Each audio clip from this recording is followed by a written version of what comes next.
Hello, Rob Dabrowski, the editor of the Biomedical Scientist magazine here. Welcome to the latest episode of the IBMS Chat podcast. Each instalment is based on the Twitter Spaces discussions that take place on the first, or sometimes second, Wednesday of every month. In this episode, we're joined by Nicki Lawrence, Principal Biomedical Scientist and Advanced Practitioner in Morphology, who works at Royal Stoke University Hospital to discuss dog bites and morphology. Remember that this podcast can be used for your CPD, and I hope you enjoy the episode.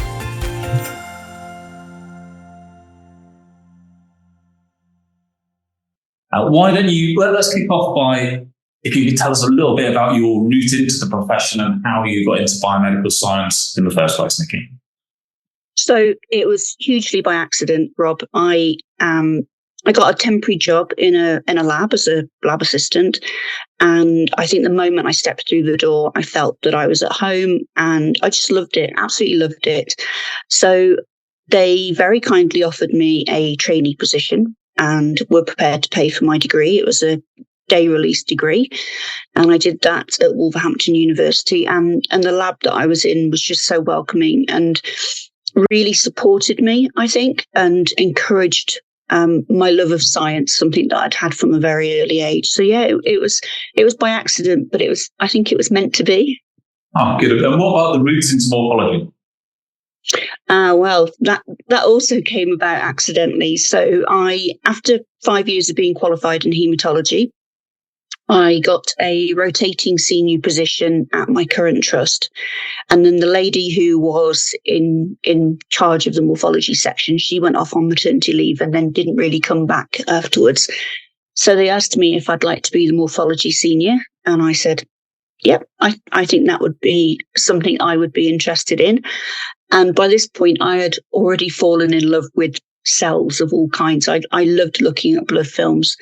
It was something that when I first started out in the lab, I was very unsure about, believe it or not. And I think that's something to remind people that when they're starting out looking at blood films and morphology, even the experts out there knew nothing at some point. And they had to start from a place of, is that a neutrophil? Is that a lymphocyte? So yeah, it just felt like a natural progression. And just looking at films was just doing it every day was perfect, really.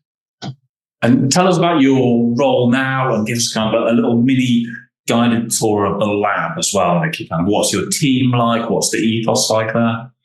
So I'm also the haematology training officer. We have a very good lab setup in our laboratory. Excuse me. It's quite a big lab. We process in excess of 3,500 full blood counts a day. We have an automated section, a dedicated morphology section with a senior and a deputy senior biomedical scientist in that section. There's also some people who express specialist interest in morphology, because once you become a specialist, you can kind of choose where you want to focus on because it is such a big laboratory.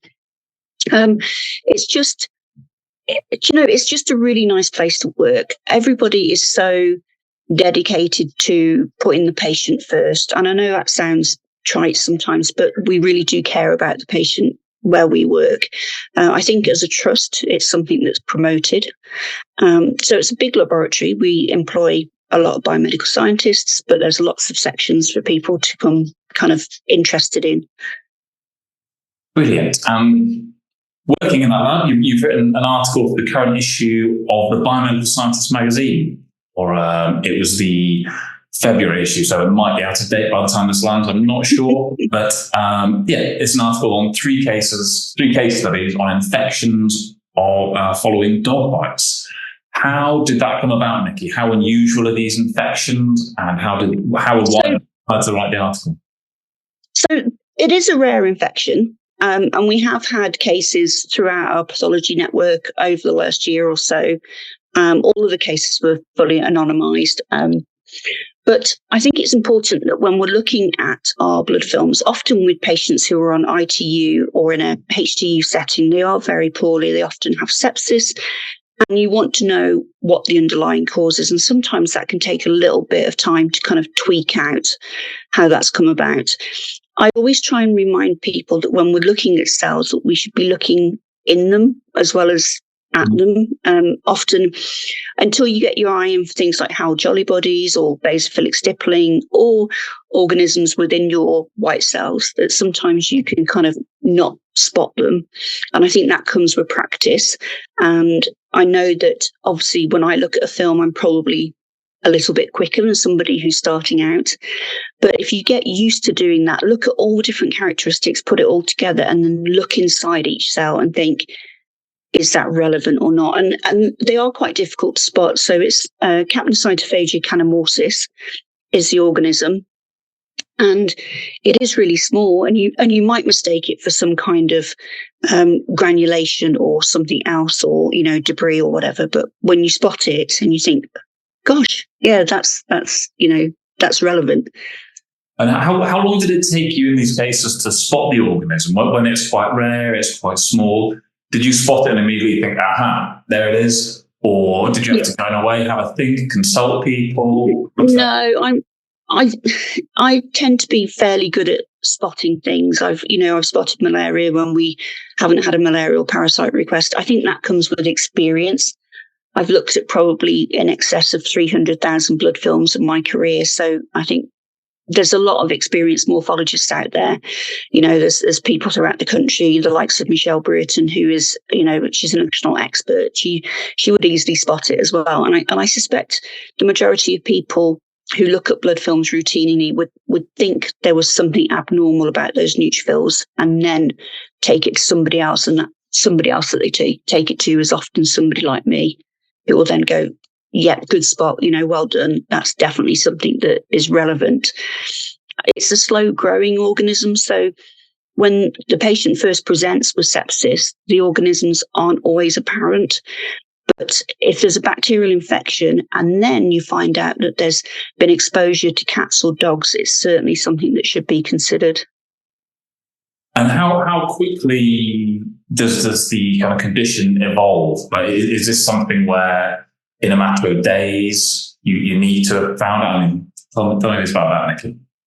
Yeah, so presentation from the time of either you can get it from exposure with a dog can lick you if you've got an open wound, or if you've had a penetrating dog bite or cat scratch or cat bite rather, then basically from there until presentation can be up to 14 days. So it is kind of slow growing, but once it takes hold, it can really change very, very quickly. I mean, say the patient can rapidly decline towards death, even within 24 to 72 hours, really. So it's something that we need to be mindful of, really, and certainly if they're septic and they're on an ITU unit, then they need to be treated for severe bacterial infections. Yeah. And obviously, in these cases, you spotted them as a trained morphologist and expert in morphology, but we've previously spoken, Nicki, about how morphology might be to some extent a dying art with newer investigations coming in. Tell us about that. How and why might morphology be not doing so well, such a progressive section of the workforce to enter, and what should we do about that? Yeah, so the World Health Organization classification of hematological malignancy kind of changed the landscape of hematology diagnosis, and that it brought in immunophenotyping and cytogenetics, and that's been absolutely fantastic. And they go hand in hand with morphology. You still need morphology to make a working diagnosis, but you can get a flow result within 24 hours now. There's still conditions that you absolutely need to spot with morphology, not necessarily malignancy related, things like TTP and such like. But I think there's retirement of the older workforce. So people like me, 10 years down the line, will be thinking about retiring. If they're not passing on the skills to more junior or younger members of the team, then you lose those skills. Some laboratories don't have somebody like me or a dedicated morphology section, so they might actually kind of not put so much emphasis on morphology in the first place. So they kind of rely on those other investigations to get the answer that they're looking for. So that's another thing. And then you need, hopefully, your clinical team also buy into morphology as well. So I've always been very lucky in that I had two kind of consultants who were mentors to me and helped me through my career progression, but they were very keen on morphology. And if you don't have that within your lab, then that can also kind of stifle morphology skills as such from being developed.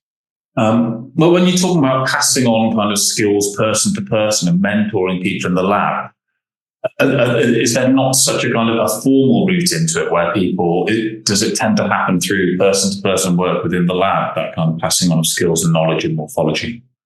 Yeah, I mean, say there's qualifications out there. So things like the Diploma of Expert Practice has a practical morphology exam attached to it. But I think from morphology, a lot of it is you should have a dedicated morphology training program within your laboratory, and there's no set standard for what that program should be. So we have a very developed, extensive program, but another laboratory might say you just need to look at X number of films and that's the end of it. Always rely on your colleagues who have a wealth of knowledge and experience. They've looked at so many films before you. So you can turn around and go, what do you think of this? And I think that's the important thing with morphology. If you come across an interesting case, share it with people that you're working with. Go, look, this is fantastic. Look at how this cell looks, or this is a new leukemia, and you may not have seen this before. I often wander into a lab with something interesting and will just plonk myself down on the teaching microscope and say, does anybody want to look at this with me?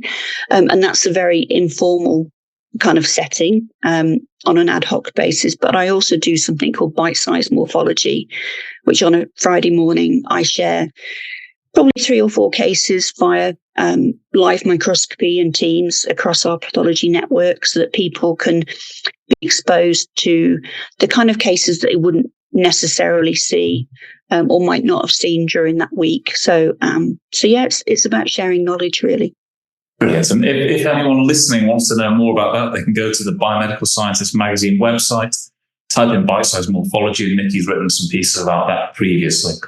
But can you tell us about how that works, Nicki, the kind of sharing of information through digital means, through the means like, as we're talking now, through Teams and Zoom and kind of online initiatives, and whether that's advantageous to be able to spread information across a wider geographical area, but also, I suppose, any restrictions to doing it like that as opposed to face-to-face in a lab? So morphology, it's always good to sit alongside somebody, but we know that's not always possible. Digital means has been a game changer. It's been an absolute game changer. The fact that I can sit in Stoke-on-Trent and, look at blood films down a microscope, talk about them, and that somebody in Macclesfield or Crewe or Stafford can actually, sit alongside, ask questions if they need to, and actually review the case along with the rest of the team, makes all the difference. Traveling between hospital sites can be quite challenging. And I think, you're losing training time by traveling between sites. Whereas if you just hop onto a PC and say, look, everybody log on at this time, and here you go, here's 3 cases. We record them so that people can listen again. So if you're on night shifts or annual leave, you're not disadvantaged, or if the workload is just that busy on that particular day. But I think it's been a huge game changer. I love the fact that you can now do it. Twitter, or X as it's now called, there's some really good resources on there. So there's various people who have, amazing Twitter threads.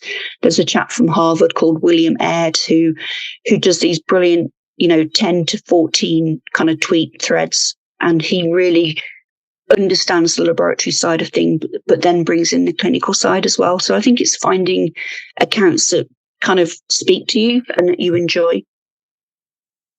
And you've also previously talked about the importance of morphology training resources and the need to build a slide library, training documents, bench guides. Can you tell us a bit about the trust setup, the setup at your lab, and also what you'd recommend for other people in similar positions? Yeah, so back in 2003, when I started there was no formalized training as such. I think there were some things that people said, you should learn this, this, and this. And I was very much, I felt that my training, while good at my previous hospital, could have been better. Say quality is an ongoing process, isn't it? We always strive to be better.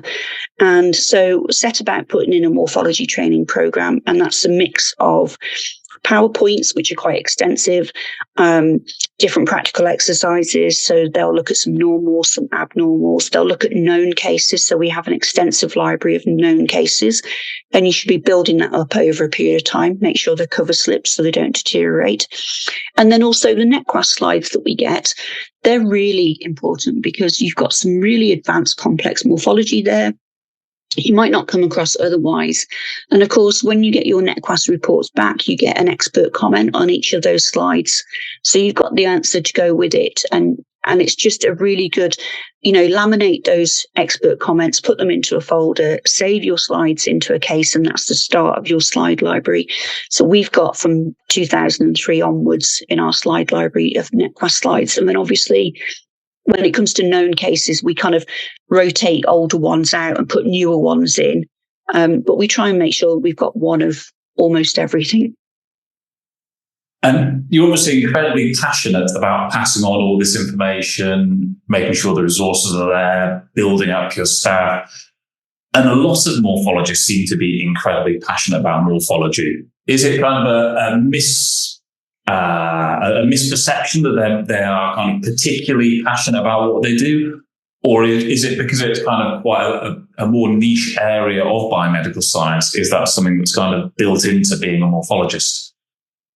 I think morphology is a little bit different than most areas of lab. We say we're dealing in black and white for the most part, results, positive, negatives, actual, numbers, numerical values and reference ranges. But morphology is very subjective. It is about pattern recognition, and you look at a lot of films and you build up that ability to spot a cell, within a nanosecond. When you're first starting out, you'll sit there and go, does the nucleus look like this? Does the cytoplasm have, is it blue? Is it scalloping? Is it, all these different characteristics? And then eventually you build that up and it becomes instant, in a second. I think we're passionate about it because there's less of us these days. People are going into different areas of the laboratory instead. Somebody might choose coagulation because they like that black and white kind of numerical picture. But I think the good thing about morphology is that you're playing detective. You start off with a full blood count, and then you get your blood film, and then you take it from there. And we can add on additional investigations at our laboratory. So if we suspect somebody's got B12 or folate deficiency, we can add those tests on. We'll look at the biochemistry. I'm also trained in biochemistry as well, so I kind of bring that into it. And I think it's important to remember that no pathology sits in isolation anymore, no pathology discipline rather. It's important to bring it all together. But when I was talking a while ago to a scientist, a histopathologist, about kind of the breaking down of silos, they kind of took it one step further and said that histopathology was almost like stepping outside science and into art, because it was this search for kind of patterns within images. Is that something for morphology? Yeah, I think we often say it's the company that sells keep. So you might have your results, and those results, you might have two patients and they could have the same set of results. But when you look at the blood film, the blood films could be completely different and they could tell a completely different picture. It's about recognizing the abnormal cells there, but also the other cells around it will give you a good idea of what's going on. So don't just look at the abnormal. Remember to look at the other lineages as well to make sure that you're getting the full picture. But it is very much about pattern recognition. We look at blood films and we think, do you know what, that's a little bit suspicious. I'm going to go. So, for instance, low platelets. See a patient come through A&E with low platelets, pyrexia. Always consider whether they've got malaria, whether they've requested malarial parasites, or whether there's any travel history whatsoever, because they might not have taken a travel history, or they might not have even considered it. But actually, I can bet most laboratories have found malaria in that way. Yeah. When you talk about pattern recognition, one current and very on-topic piece of technology and kind of areas of innovation, which is very good at finding patterns, is kind of deep learning and artificial intelligence. Is that an area of technology that's going to be more moving over into morphology, Nicki? Yeah, so histopathology are definitely ahead of us in that game compared to hematology, but we're gradually catching up. We've had the Cellavision out there for a while, which has been a good analyzer, and now there's products like Scopio, which also does bone marrow interpretation as well. I think the important thing to remember is many people are concerned whether artificial intelligence will replace biomedical scientists. At the end of the day, we're not going to be replaced because there's still areas in which they're not 100% perfect. They can get rid of the very easy, what we call bread and butter films, in which it might just be a macrocytic anemia with some target cells, and we know that they've got liver disease. But then you come to something very complex like a myelofibrosis, and you still need a biomedical scientist who's very experienced and knowledgeable to sign off on what those film findings are and put it all together to determine when to escalate it to the clinical team, whether it needs escalating or not. And I don't think we'll ever be replaced, but I think there's a huge advantage to having artificial intelligence and digital imaging within the lab. I recently read a study about it. It was saying that AIs, when they're looking for disease, can basically get distracted if you put in other conditions as well, and they will focus too much on that and not enough. I mean, when you were talking about how you're not just looking for the organism, but you're looking at the way the cells, the kind of the surroundings interact with it, does that mean it's going to be a kind of very complicated, multifaceted thing for an AI to deal with? And maybe in a lab setting, an AI or similar might perform far better than it would in in a clinical setting. It would struggle to perform in the same way it would in a controlled lab. Yeah, I think it would to a certain extent, because I think for every condition, you've got a patient at the end of it. Now, that patient, say that, for instance, you have somebody who's got renal failure. So we would expect certain changes within the red cells, but that patient might have other comorbidities. And I think when you add in all those other comorbidities, that's when AI probably gets a bit like, what do I do with all of this? Is that linked to that one, or is that initial finding linked to something else? And I think with experience, I think that's the thing about morphologists. You can't learn morphology overnight. It's definitely something that comes with looking at more and more films. And the more you look at films, the more comfortable you get with it. And the more comfortable you get with it, you build your confidence, and your competence builds at the same time. So I think we're never going to be replaced. But I think, AI would be useful. Yeah.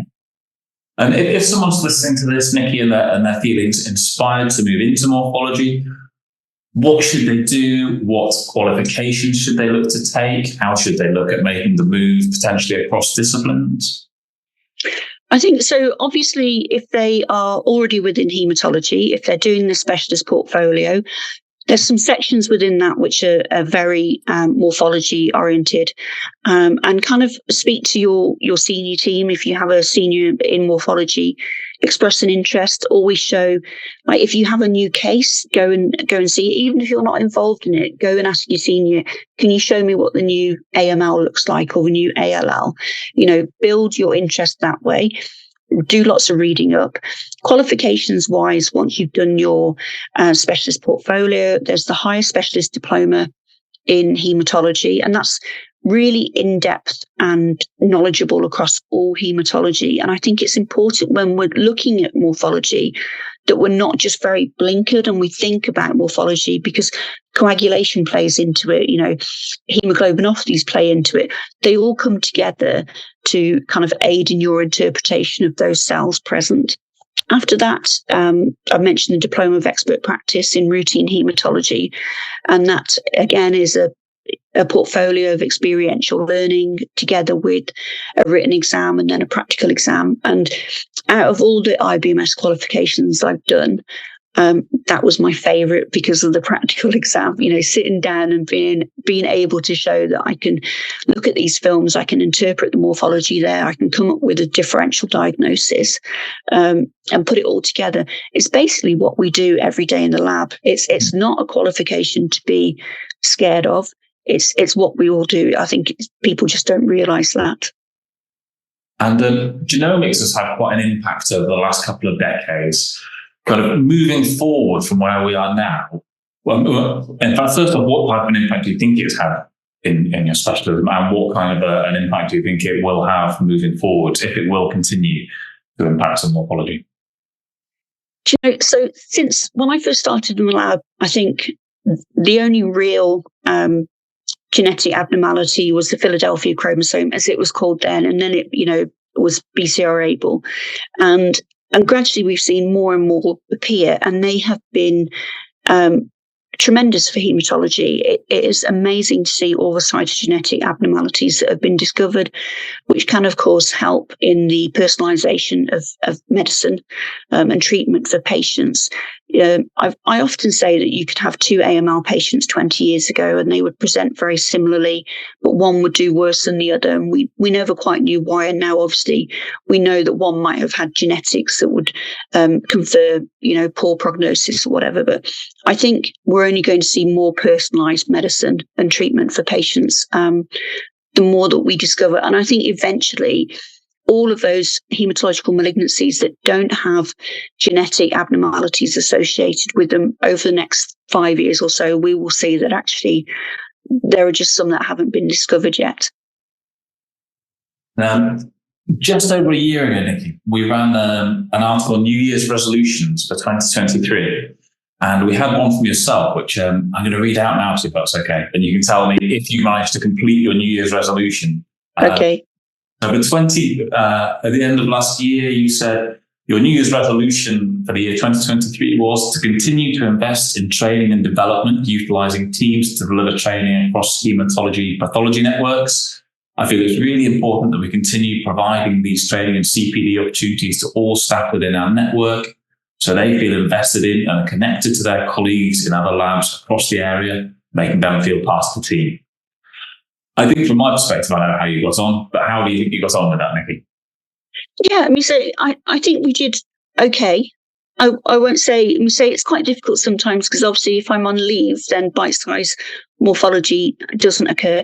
I'm trying to get more people involved in it, because I think that if I'm not there, then somebody else can actually, they've got the experience and the knowledge. I think it's just about having the confidence to do it.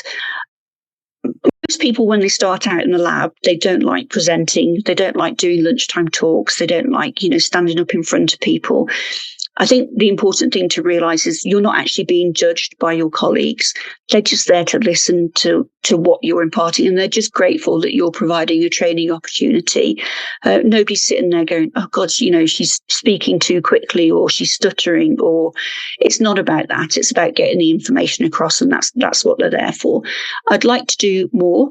Obviously, we are having a new LIMS system at the moment, so our lunchtime talks have gone a little bit awry, but they'll be back on track come May. So yeah, I think it's important that we continue to try and, get these training opportunities across to people, because if you invest in your team and you give them these opportunities, then they tend to be happier.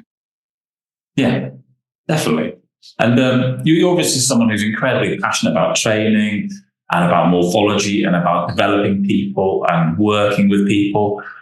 What would you like your legacy to be? I'm hoping you've got many more years working in your role, but when you come to the end of your role, what would you like to look back and think, these are the things I'm proud of, this is what I've achieved? So I mentioned that I had two great mentors. I also had a fantastic mentor at the first hospital I worked at. I'm going to give a shout out, Jan Shields. She was absolutely brilliant. I still go to her even now. I think it's important, even when you've been very experienced, that you still have somebody as a sounding board. I have hoped that I've been that for some people. I always like to think although my office door is closed, everybody's always welcome to walk through it and come and ask me any questions. They can email me. I would like to ensure that the biomedical scientists of tomorrow are better equipped than I am. They'll be more knowledgeable, hopefully, because I'll have passed on my knowledge and they'll have surpassed me. And I think sharing that knowledge is really important. I would like to be remembered as an educator and a trainer and a not a bad morphologist would be quite nice.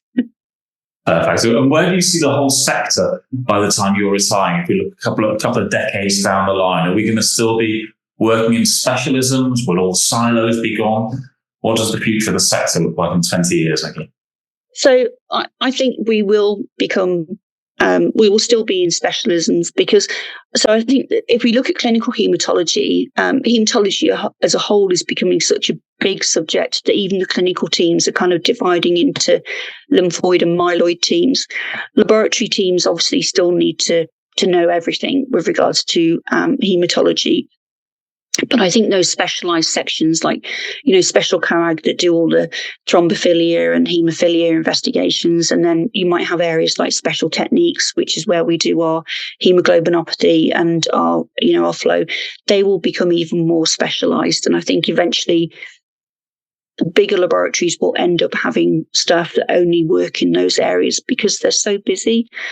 So I think there will be some members of a team who become very specialised. And then you'll get people who want to remain a generalist as such and rotate around all of those areas. But I think haematology will remain as haematology. It's not feasible really in big hospitals to have multidisciplinary working, because by the time that you rotate around all of biochemistry and all of haematology, you'll have lost some of your competency elsewhere. And it's important that we maintain our competencies in all areas, really. Brilliant. Nicki, it's been an absolute pleasure talking to you. Thanks so much for listening, and I hope you enjoyed the podcast. If you did, please visit the podcasts page on the IBMS website for all previous instalments. And if you'd like to listen live while we record, then please keep an eye on the IBMS social media feeds at the start of the month for details about the next IBMS chat, which will be recorded live on Twitter Spaces at 8 p.m. on either the first or the second Wednesday of the month. Thanks again for listening.